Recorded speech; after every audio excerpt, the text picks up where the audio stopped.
வயநாட்டில் 2019ஆம் ஆண்டு நேரிட்ட நிலச்சரிவினால் சூரல் மலையில் குடியமர்த்தப்பட்ட மக்கள் இங்கும் நிலச்சரிவு என்ற பெருந்துயரத்தை சந்தித்திருக்கிறார்கள்.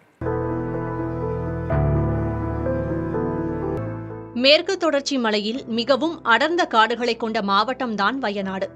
காட்டு மரங்கள் அடர்ந்த வனப்பகுதிகள் படிப்படியாக அழிக்கப்பட்டு தேயிலை தோட்டங்கள் அமைக்கப்பட்டுள்ளன. அந்த வகையில்தான் தேயிலை தோட்டங்கள் நிறைந்த மாவட்டமானது வயநாடு. இயற்கையை அதன் போக்கில் இருக்க விடாமல் மாற்றிக்கொண்டே இருப்பதால்தான் நிலச்சரிவு என்ற பேரிடரை சந்தித்திருக்கிறது வயநாடு மாவட்டம். இப்போது சூரல் மலை முண்டக்கையில் நேரிட்ட நிலச்சரிவு வயநாட்டுக்கு புதிதல்ல. 2019ஆம் ஆண்டிலேயே நிலச்சரிவு பாதிப்பை எதிர்கொண்டிருக்கிறது வயநாடு.